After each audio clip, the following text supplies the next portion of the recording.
ठीक है, good afternoon. Today is my lecture on demonstration on haemocytometry. What is haemocytometry? इसके बारे में जानते हैं, सुना है कभी? नाम सुना है, ब्लड काउंट करने में हेल्प किया जाता है। पिछले सेमेस्टर में हमने थोड़ा सा इसको हिंट दिया था। Yes sir. हेमोसाइटोमेट्री का हीमो मतलब blood, cyto cell, cell. Blood cell कौन सी होती हैं? आरबीसीज, डब्ल्यूबीसीज, ठीक, आरबीसी का प्लेटलेट्स। तो ब्लड के सेल को मेजरमेंट करना, मेट्री मतलब मेजर करना, मेजरमेंट। हीमोसाइटोमेट्री में ब्लड सेल्स को मेजरमेंट किया जाता है। अब ब्लड सेल को मेजरमेंट करने के लिए हमें दो टूल्स चाहिए होते हैं। ब्लड सेल को मेजर करने के लिए हमें चाहिए होता है हेमोसाइटोमीटर और माइक्रोस्कोप। हेमोसाइटोमीटर में तो हम लोग ब्लड की फिल्म लगाते हैं, ठीक है, एक तरह से स्लाइड का काम करता है, जो ग्लास स्लाइड आती है, तो उसी तरह हेमोसाइटोमीटर क्या होता है, एक थिक ग्लास स्लाइड होती है। थिक ग्लास स्लाइड को माइक्रोस्कोप में लगा के सेल काउंट करते हैं, ठीक है। What is hemocytometry? It is a technique used to enumerate the total cell count in the blood. Blood में टोटल सेल को काउंट करने के लिए, ठीक, यस सर, वो होता है। और अगर biological body fluid, this can be done either by using haemocytometer manually or by electronic cell counter automatically. तो सेल काउंटर मशीन से वो मॉडिफाइड फॉर्म है, ठीक है। ऑटोमेटिक करना है तो सेल काउंटर मशीन से, मैनुअल करना है तो हेमोसाइटोमीटर से। वही चीज है blood cell, hemocytometer, blood cell measurement. Principle of cell counting, इस मशीन का प्रिंसिपल क्या है, इसका सिद्धांत क्या है? Since the number of blood cells is very high, जैसा कि आपको पता है कि ब्लड के सेल्स के नंबर्स कितने होते हैं, हाई होते हैं, हाई नंबर्स में। अगर एक ड्रॉप में भी मिलियंस ब्लड सेल्स होते हैं, ठीक, तो उसे काउंट करना बड़ा मुश्किल काम है, पॉसिबल नहीं है। It's very high, so it is difficult to count then ever even under microscope. तो माइक्रोस्कोप की मदद से भी देख पाना, काउंट कर पाना मुश्किल। देख तो पाएंगे लेकिन काउंट कर पाना बड़ा मुश्किल है। कैसे काउंट किया जाएगा, ठीक है। उसे काउंट करने के लिए हमें कोई पैटर्न बनाना होगा। जी सर। वो पैटर्न हमें कौन देगा काउंट करने के लिए? हेमोसाइटोमीटर, ठीक है। This difficulty is partly overcome by diluting the blood to a known degree with a suitable diluting fluid and then counting them. तो ब्लड को डाइल्यूट करने के बाद उसे under the microscope with the help of hemocytometer we can see the blood cells. For this, the sample of blood is diluted in the special pipette and the diluted blood drop is then placed under ever cover slip placed over special thick glass light counting chamber. तो जो hemocytometer को जो thick glass की बनी होती है उसे हम लोग क्या कहते हैं? काउंटिंग चैम्बर भी बोलते हैं, ठीक। Yes sir. उसमें काउंटिंग चैम्बर बने होते हैं, यस सर। ठीक। The sample of blood is diluted, dilute करने के बाद सैंपल को जो ड्रॉप होती है ब्लड की उसे इस then place under cover slip के नीचे। जैसे हेमोसाइटोमीटर ग्लास थिक जो हमारी स्लाइड है उसके ऊपर हमें कवर स्लिप रखेंगे। Yes sir. और साइड से एक पॉइंट होता है जहां पर हमें उसे ब्लड को सेट कराते हैं वहां पर। तो पीपेट की मदद से वहां पर ब्लड ऑटो सक हो जाता है, मतलब कवर स्लिप क्या करता है तो खींच लेता है ब्लड को ना। कवर स्लिप जैसे लगाया, ठीक है। और जब ब्लड को एक ड्रॉप वहाँ टच कराते हैं तो पूरे स्लाइड में फैल जाती है। Yes sir. स्लाइड अपने आप फैल जाती है, ऑटो सक हो जाती है, मतलब फैल जाती है अपने आप, ठीक है। अगर ऐसे ड्रॉप डालोगे तो ड्रॉप फैलेगी नहीं, लेकिन कवर स्लिप लगी है, दो ग्लास, नीचे ग्लास है ऊपर भी ग्लास है, तो साइड से अगर टच कराएंगे तो वो फैल जाती है, ठीक है, एक फिल्म बन जाती है अपने आप। The drop of diluted blood spread under cover slip के नीचे वो फिल्म फैल जाती है ब्लड की in single layer and make the counting of cell.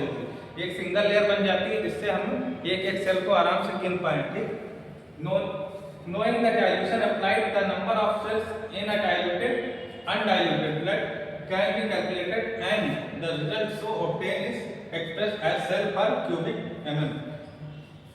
तो ब्लड के सेल्स कैसे काउंट होते हैं? पर क्यूबिक mm, यस सर, क्योंकि उसमें जो haemocytometer counting chamber cube form में होता है। यस ठीक है, जिसकी डेप्थ कितनी होती है? 0.1 mm होती है। ठीक है, अभी आगे दिखाते हैं। पर्पस क्या है हमारा हीमोसाइटोमेट्री का? In certain pathological condition the value of different type of cells may have the variations, thus by counting the cells in the blood or body fluid it can be find out if an individual is normal or not।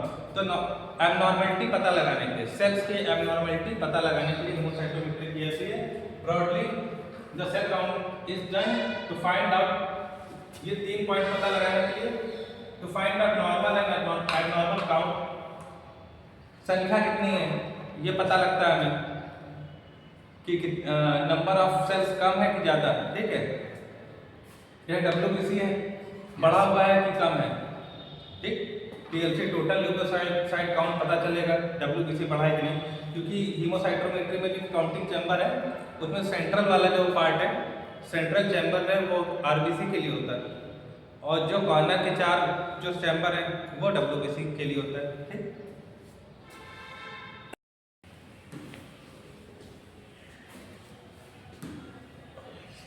ठीक है, yes sir, चार एक corner जो होंगे WBC chamber होंगे, 4 खाने हैं, total कितने होंगे? 16 खाने। यस सर, 16 16 16 16, ठीक, 34 64, ठीक, 64 हो गए। ठीक, 64 स्मॉल स्क्वायर हो गए हमारे पास WBC चैम्बर में। बड़े खाने के 1 mm स्क्वायर थी। ठीक, बड़े वाले खाना 1 mm स्क्वायर था, तो हमारे पास 4 WBC चैम्बर है, चारों के टोटल करेंगे 4 mm स्क्वायर आ गया। ठीक है, और ये 4 mm स्क्वायर तो हमें therefore the volume of diluted blood in 4 small square will be, तो 4 small square में कितना डाइल्यूटेड ब्लड हमें लगेगा काउंट करने के लिए। ठीक है, तो वो डिपेंड करता है कितना एरिया टोटल कितना आ रहा है 4 mm स्क्वायर गुणे और उसकी डेप्थ, क्योंकि जो फिल्म ब्लड की फिल्म बनेगी वो उसकी कुछ तो गहराई होगी। यस, तो 0.1 mm ये डेप्थ होगी। ठीक, लंबाई गुणे चौड़ाई और गुणे उसकी हाइट। ठीक, डेप्थ, तो ये 4/10 mm स्क्वायर आ गया। अब ये हमारा WBC का हो गया। अब हम RBC की बात करेंगे। ये हमारा RBC चैम्बर है। ठीक है, सेंट्रल वाला, उसमें 4 खाने थे, इसमें 5 खाने, यस सर, हॉरिजॉन्टल 5 और वर्टिकल भी 5, तो टोटल 25 चैम्बर हमें मिलेंगे। द सेंट्रल स्क्वायर इज सब divided into 25 smaller squares and each of this smaller square is further सब डिवाइडेड इनटू 16 स्मॉलेस्ट स्क्वायर। ठीक है, तो 25 जो बड़े वाला खाना था RBC वाला चैम्बर, उसके अंदर छोटे छोटे 5 हैं, टोटल 25 चैम्बर है हमारे पास। ठीक, 25 सेल्स, उसको भी फर्दर अंदर और छोटे खाने करेंगे। ठीक है, 1 2 3 4 5 है, टोटल 25। यस सर, ये दिख रहा है ना, 1 2, छोटा वाला देख रहा हूँ। अब उसके अंदर भी और छोटा भी है। यस सर, उसको अगर काउंट करेंगे 16 है। हाँ,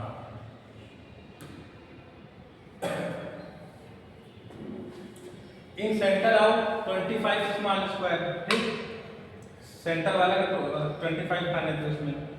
length of one corner small square 1/5 mm और लंबाई और चौड़ाई दोनों 1/5 mm है। ठीक है, area of one small corner square is 1/25 mm square. ठीक है, इतना। तो बीच वाले RBC वाले का टोटल कितना आ रहा है? 1/25 mm स्क्वायर आ रहा है टोटल एरिया। ठीक, अब हमें अलग अलग चाहिए होगा। So area of 4 corner square and 1 central small square will be 5. अब 5 की बात हो रही है। 4 कोने वाले थे WBC वाले और एक बीच RBC वाला, मिला के कितने हो गए? 5। Yes sir. ठीक है, 1 2 3 4 और ये बीच वाला 5। 5 गुणे 1/25 mm स्क्वायर, ठीक करेंगे कितना आ गया? 1/5 mm स्क्वायर, ठीक। As the depth of chamber is 1/10, हमें पता है डेप्थ कितनी थी? 1/10 थी, ठीक है।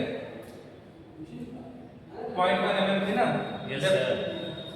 Therefore the volume of diluted blood in 4 corner and 1 central small square, तो 4 WBC वाला का एरिया जो था, ठीक, एरिया बड़ा डेप्थ था ना उसमें भी फार्मूला, उसमें 4 कॉर्नर हमने 4 mm स्क्वायर किया था।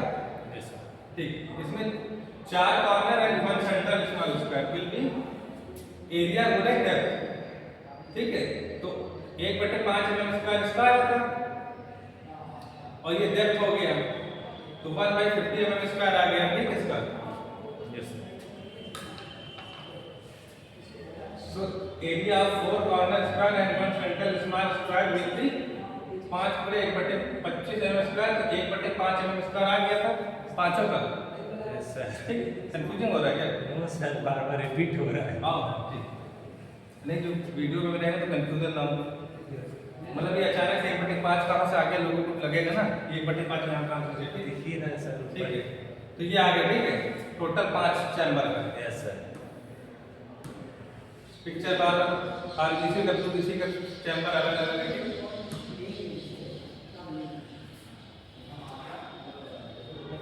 ये चैम्बर की डेप्थ 0.1 mm दिख रही है आपको? Yes sir. ठीक। लोडिंग वेल, लोडिंग वेल का मतलब क्या हो गया? वेल माने वहाँ पे डालना है। हाँ, वेल माने गड्ढा हो गया, ठीक। वहाँ पर एक खांचा बना होता है। Yes sir. वहाँ से पिपेट लगा के शक कर लेता है वो, ठीक, फैल जाती है फिर, ठीक है।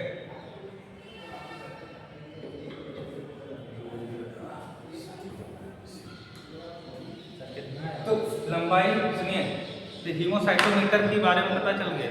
Yes sir. उसके सेल की लंबाई, चौड़ाई, ऊंचाई, ठीक है, ये सब कितने mm का कौन सा होता है। Yes sir. ये RBC पिपेट और WBC पिपेट कलर का फर्क होता है। RBC आपको पता रेड होती है, तो रेड प्लास्टिक पीछे लगा होता है, ठीक है, और इसमें व्हाइट होता है WBC में, ठीक। अंदर एक छर्रा पड़ा होता है, वो भी RBC वाले में रेड कलर का पड़ा होता है, उसमें व्हाइट कलर का पड़ा होता है, ठीक। सर ऐसा क्यों उसमें छर्रा रहता है? मतलब पहचान के लिए भी और एक तरह की मार्किंग, एक तरह की फिल करने के लिए। इसमें हम लोग नहीं करेंगे ना, भरेंगे तो वहीं तक, यहाँ पर बहुत छोटा छेद होता है। अच्छा। देखो बड़ा मुंह नहीं है, जैसे पीपेट है, पीपेट में हमेशा पीपेट बना किस लिए? सर पीपेट लो से भी लो अमाउंट का है ना सर करने? नहीं, वो तो ठीक है, वो तो एक मोटा सा भी कुछ बना सकते थे, इतना पतला ही लंबी ट्यूब एक तो मेजर करने के लिए दी हुई है। ये बहुत ही माइक्रो वैल्यूज में रहती है, तो इसमें जो है नीडल के बराबर क्या होता है, जैसे सुई, जितनी मोटी सुई होती है ना, उतनी, हाँ, उतना पतला उसका लुमेन होता है। उससे क्या होता है, खींचते हैं तो एकदम मतलब एग्जैक्ट जो जितना अमाउंट में चाहिए होता है वो प्रिसाइज अमाउंट मिलते हैं ना, प्रिसाइज अमाउंट में मिल जाता है। बल्ब का यूज अभी बताना है, लिखा भी हुआ है। द स्टेम, लंबा नैरो पार्ट हो गया स्टेम, ठीक है। The long narrow stem has capillary board, ठीक, वही जिसको ल्यूमेन की बात करें, कैपिलरी बोर्ड, क्योंकि कैपिलरी फॉर्म में ब्लड सर्क होता है।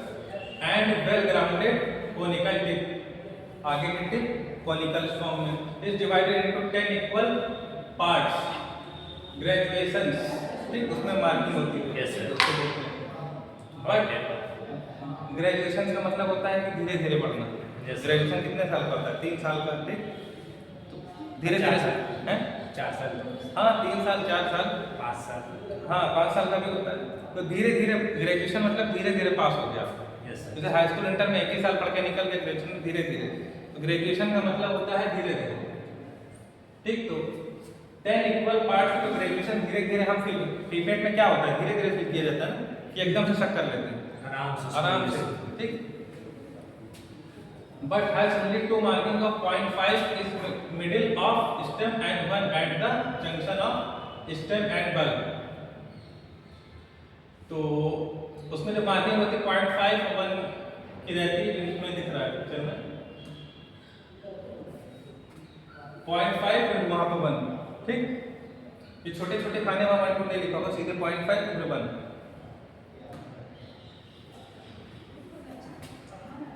Bulb the stem at its upper portion widen into bulb which contain rolling bead। rolling bead मतलब मोती, bead माने छर्रा मोती, ठीक। contains rolling beads that helps in, अब तुम पूछ रहे थे ना उसका आंसर इसमें है। rolling bead that helps in mixing of blood with diluted fluid। जो बल्ब लगा था उसमें जो छर्रा था उसका मकसद यही है, डाइल्यूशन मिक्स करना। सर उसमें डाइल्यूशन कैसे मिक्स कर सकते हैं? डायरेक्ट ब्लड थोड़ी ना डाल देंगे, पीपेट में डायरेक्ट ब्लड थोड़ी ना फिल करेंगे, उसे डाइल्यूट करके तब जो सेल काउंट करेंगे उसे डाइल्यूटेड ब्लड में करेंगे, ठीक। विद डाइल्यूटिंग फ्लूइड, उसमें हेमोसाइटोमीटर में डाइल्यूटिंग फ्लूइड भी मिलेगा ना, diluting fluid and help in quick identification of pipette, तुरंत पहचानने के लिए, पीपेट तुरंत पहचानने के लिए, as the colour of bead is red, तो तुरंत पहचानने के लिए बीड का कलर रेड। मान लो प्लास्टिक माउथ पीस हट गया, वो तो उसका पार्ट अलग से लगता है ना प्लास्टिक का पीस, तो अंदर बीड पड़ी हुई वो तो नहीं निकल सकती, वो तो उसमें बनाने के समय ही अंदर डाल दी जाती है। Colour of bead is red in RBC pipette while white in WBC pipette। The rubber tube and mouthpiece, the bulb narrow again into short stem। Bulb बार बार फिर नैरो हो जाता है, ताकि बीड बाहर ना आ पाए। Into short stem to which long narrow, उसके ऊपर एक छोटी सी स्टेम होगी, पहले तो लंबी स्टेम थी, फिर बल्ब था, फिर एक शॉर्ट स्टेम थी, शॉर्ट रबर ट्यूब लगने के लिए उसका इधर क्लोज, हाँ, short stem to which long narrow rubber tube 25 से 30 सेंटीमीटर की ट्यूब है, which red mouthpiece in RBC pipette, white mouthpiece in WBC pipette attached। These used to suck blood and diluents to the pipette।